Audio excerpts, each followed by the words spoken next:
Welcome to the Core Connection. I'm Mira Rubin here with you on Enlightened World Network. And today's topic should be really fun. It is the elephant in the room, and that is the things that we pretend we don't see or that we don't know. There's just this weird phenomenon I've noticed with others and myself about massive blind spots when it comes to our own personal growth and evolution. And I want to talk about that because it's just a conundrum to me and really, really fascinating. Anyway, before we get started, let's just take a minute or two to settle in and get connected here.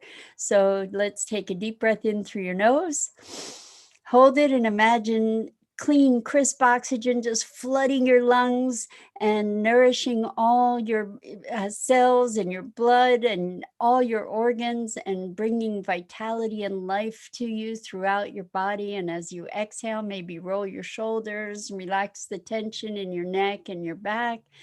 And now let's take another deep breath in through your nose.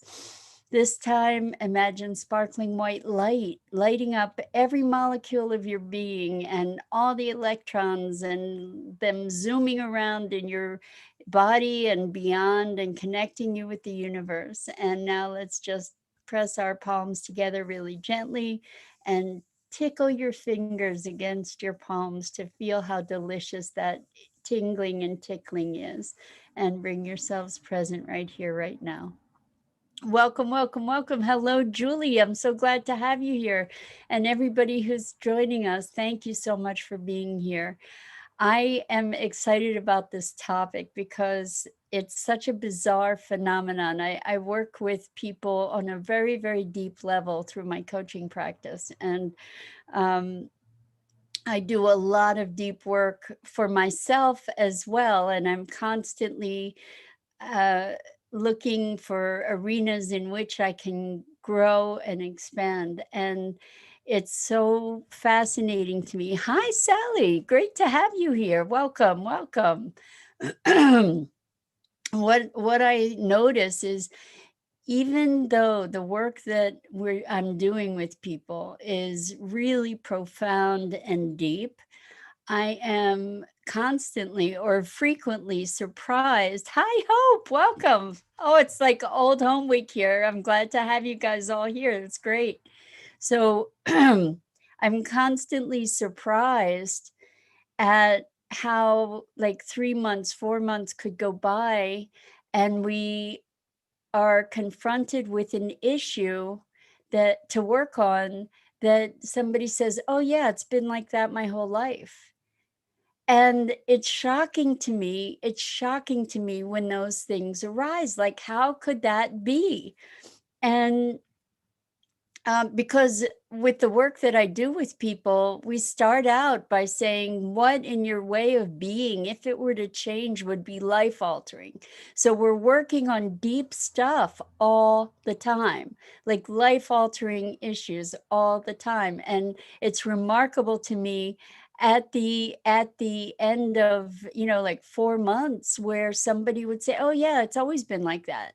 And it's a massive trauma. So there's like this humongous blind spot. And I see it in others all the time. And I just got to see it in myself yesterday. So I'm kind of reeling from the shock of it. And I'll share that with you in a minute. So Sally says, oh, me too. Always looking for ways to move forward to help others as well as myself. Great, Sally. That's awesome.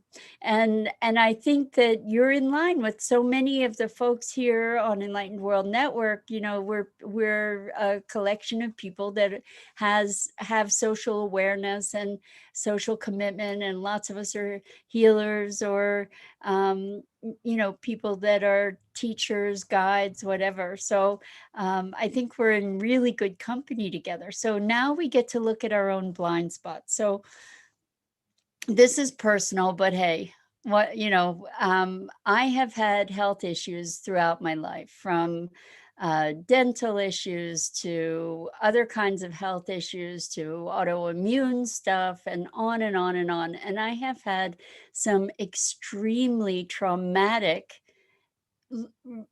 events in the context of medical intervention in my life, like severely traumatic events.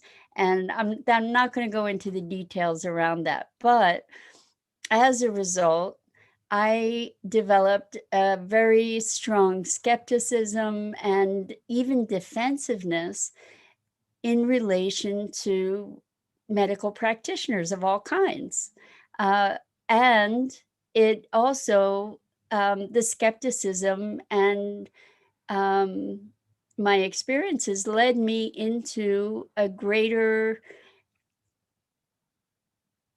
interest and exploration of alternative modalities because traditional modalities weren't working for me in lots and lots of ways.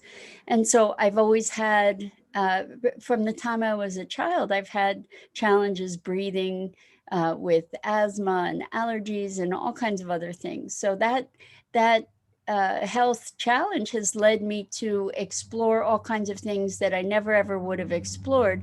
And on the other side of it, there was this deep trauma and skepticism and actual hostility toward uh, traditional medicine, especially, and skepticism of practitioners, even if they're alternative practitioners. So it's interesting. Like this has been long standing, really, really long standing. And a friend is starting a health coaching practice and was looking for guinea pigs or people to work with. And I volunteered. And in this conversation, in this coaching session, I got to realize that I have had this deep trauma around my health, my own welfare, my own health, and a deep resignation about being able to really, truly get to a place of robust health. And also lately, here, I'm coughing funny. I've had a lot of trouble breathing and I've associated it. It's been like over the past 6 weeks, especially, but my thinking is that it might have to do with the fires, even though they're very far from where I live.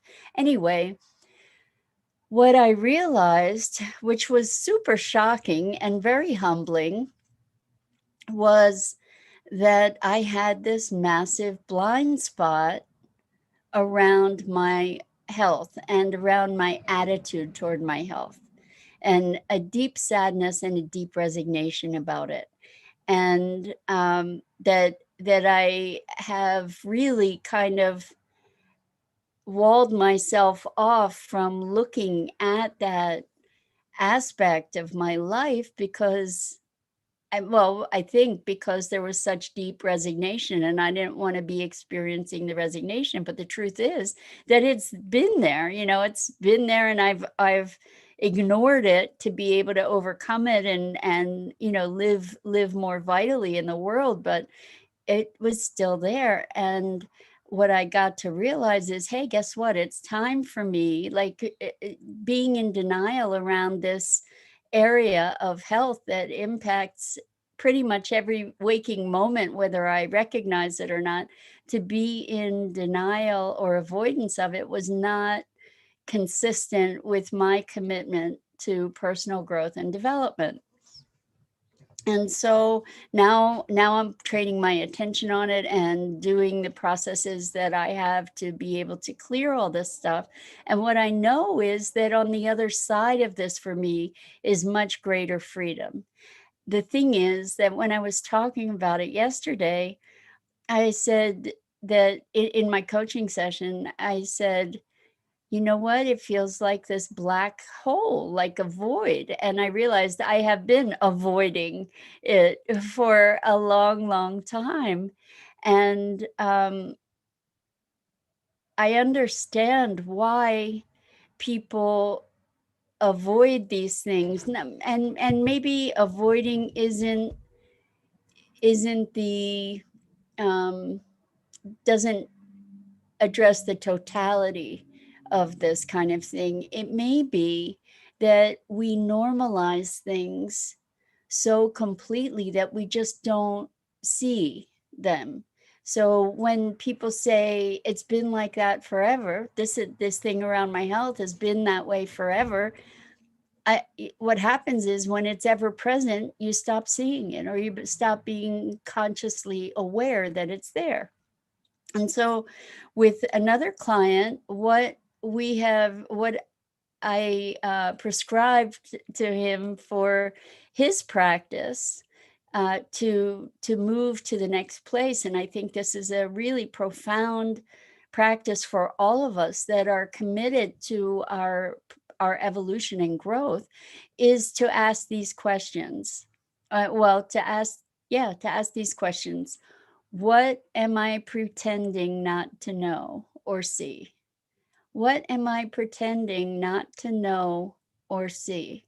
And we can train these questions not only on ourselves, like what in my life am I pretending not to know or see? Or what about me am I pretending not to know or see? It may be, if you ask that kind of question to yourself, it may be that you're pretending not to see your greatness. It may be that there's an Achilles heel for you that you're pretending not to know or see. In my case, what I was pretending not to know or see was that there's all kinds of stuff going on for me around my health that's under the surface that is keeping me from my fullest expression, or that has kept me from my fullest expression. So I encourage you to be asking this question, because there's so many blind spots that we have when it comes to ourselves, because we're so immersed that we just and have normalized things that we just don't get to really be consciously aware of certain things, especially things that feel threatening, or that we have resignation or sadness about. So Sally says, oh wow, that really hits me right now. Yeah, it's powerful, Sally. It's super, super powerful. I agree. So once you ask that question, things are going to arise. What am I pretending not to see right now? And then what can I do about it? And so um, often what we can do about it is have a shift of being or a shift of relationship. So the first thing that we can do about it is to look at it, and to look at it head on, to look at it straight on. If I've been refusing to recognize my greatness, what's up with that? What is going on there? What's the dynamic that is preventing me from recognizing my strengths, or recognizing the good in me? So that's that. Then we can look at, well, how do I start recognizing that? And if it's something that we've been avoiding, then we get to look at, good morning, Danette, welcome, welcome. If it's something we've been avoiding, then we get to look at how to address it. How can we address these things in a way that's productive and life affirming? Because really, what we resist, I know you've heard this, lots of um, well, not trait, but anyway, we've heard what you resist persists, right? It does. It does. What we resist persists, because we are holding it in place with our resistance. So we're affirming its existence on a perpetual basis with our resistance, right? So if I'm resisting this, I'm putting a whole lot of energy in that direction. I'm resisting it. And instead of just letting things flow, then there's room for whatever that thing is that I was resisting to release. And so I know that on the other side of these questions, sorry about that, I don't know if you heard that alert.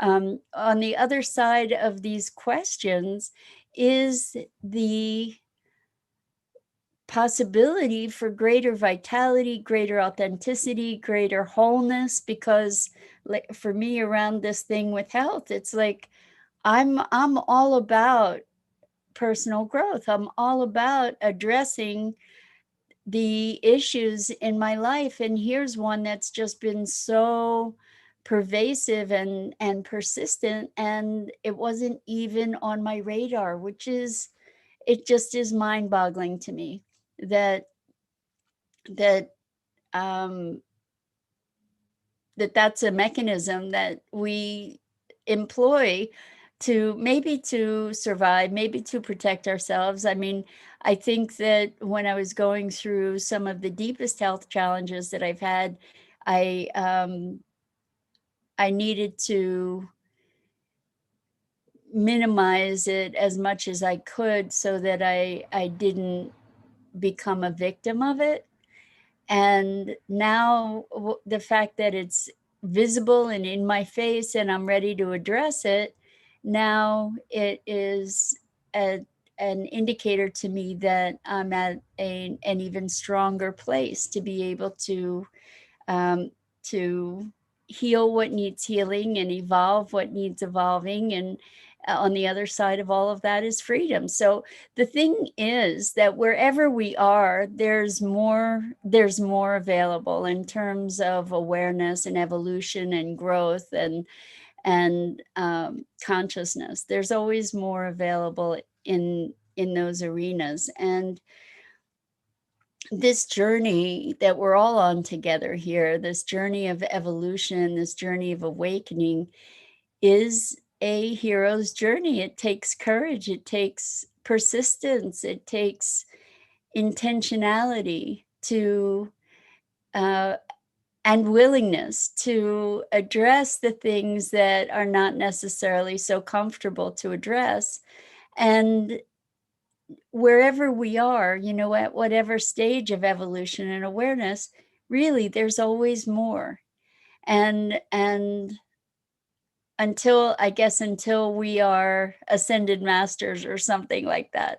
So Christina says, LOL, second time in less than 12 hours hearing that phrase on resisting. Oh, interesting. Interesting. Time to flow and grow. I love that. Flow and grow. I'm going to use that. Is that okay, Christina? That will have to include my health, digging in. Exactly. Digging in and lightening up all at the same time, you know, is to say, okay, I'm ready to take this one on and to go through that passage.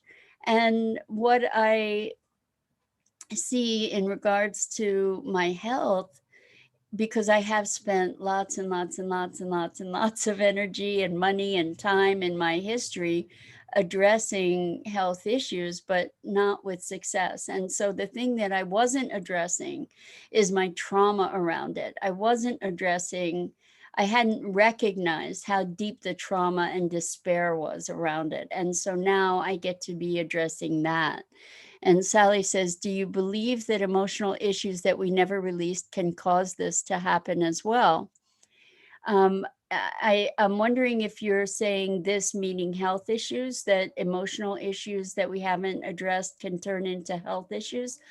I, be, I believe, I believe that 100% our emotions are energy, and we are energetic beings. And when we don't address emotional issues, there's like a congestion of this energy. And it, over time, this is my belief, and I am not a medical doctor, so you can't take this to the bank, but this is just my personal perspective and my experience and my hypothesis about it right now. Not saying that it's true, but this is my imagining around it, is that over time, those things that we deny or that we avoid, the energy of that crystallizes. I mean, just think about an ulcer. An ulcer is actually a really, really good example about that can result from emotional issues that have been repressed, right?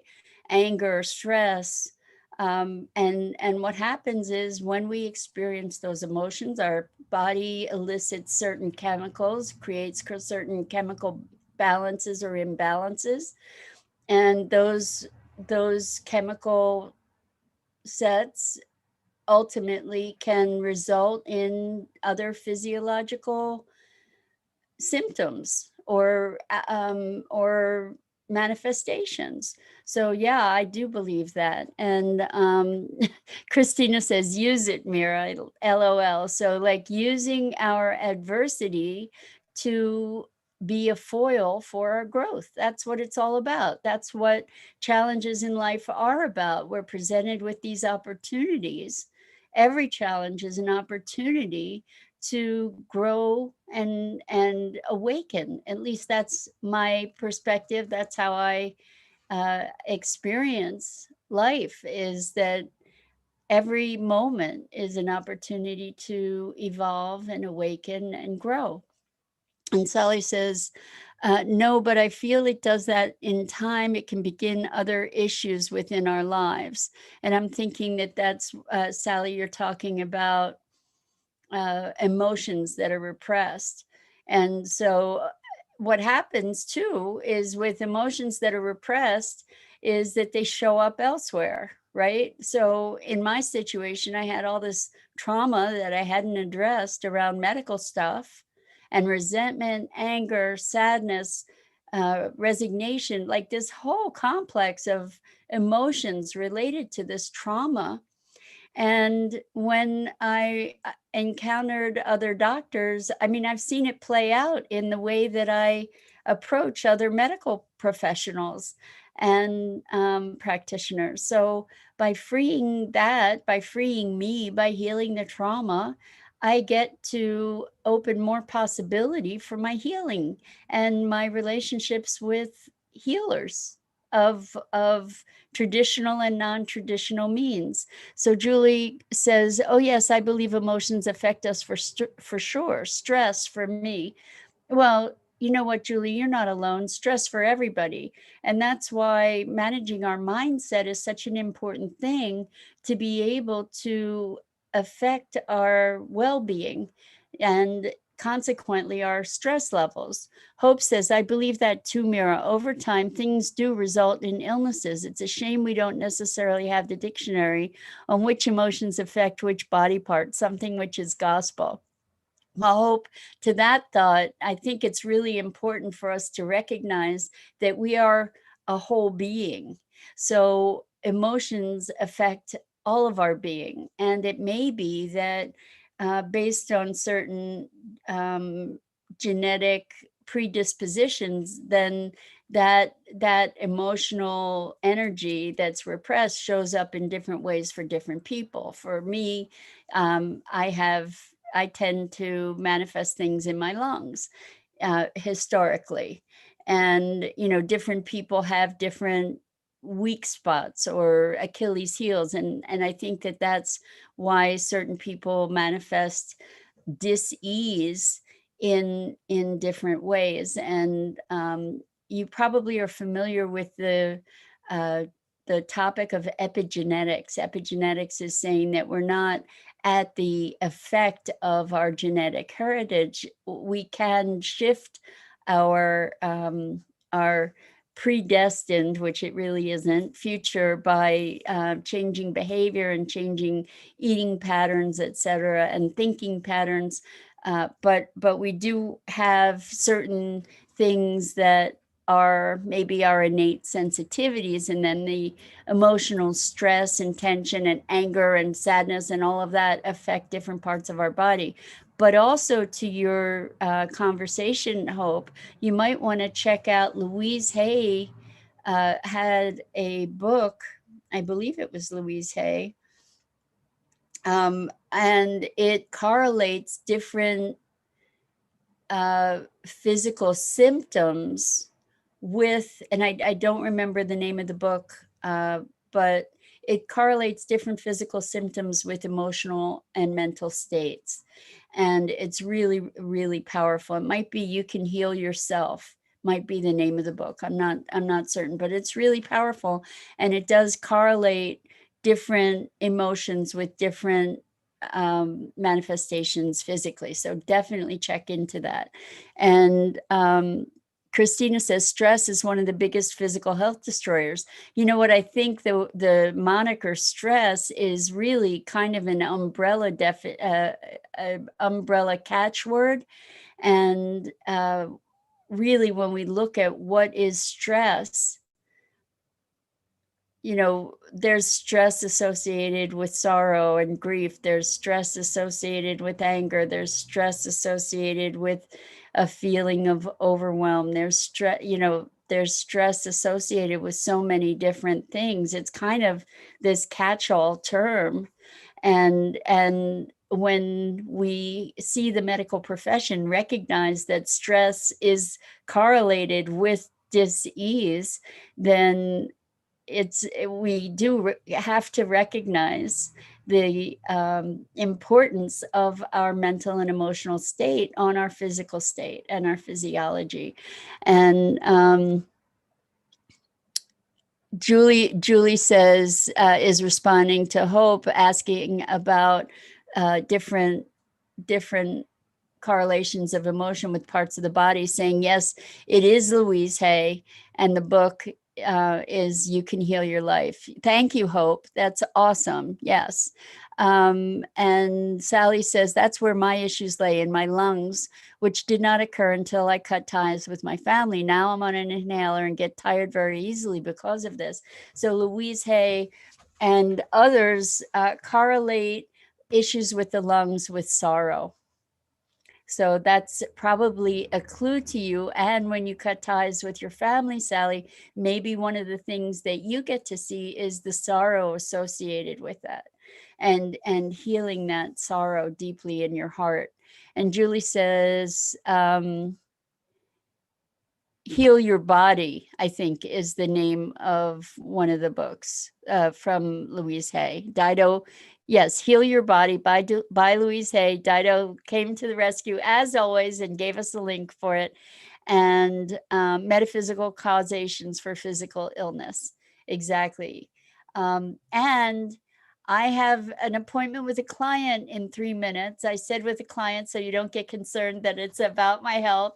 I have loved having this conversation with you this morning, and I invite you to ask yourself the question, what is it that I'm pretending not to know or see? And then what can I do about it? And the do about it part may be all about shifting your internal state, addressing your mindset. Maybe there are some actual actions you can take in the world to address it. But this is a really powerful practice uh, to find the elephant that's sitting in the middle of the room. I mean, like, this elephant for me was sitting in the middle of the room, blowing bubbles and wearing a party hat and blowing a party horn, and I didn't notice it. So asking these questions, what is it I'm pretending not to know or see, is a really, really powerful thing. And I love you guys so much. I so appreciate this time we get to spend together. And I hope to see you again here soon. I'm Mira Rubin. This is the Core Connection, and I go live every weekday morning at 9 a.m. Eastern on the Enlightened World Network Facebook page. And please, please check out the other awesome programming on the Enlightened World Facebook page. Great community, heartfelt and soul-felt folks. So until next time, lots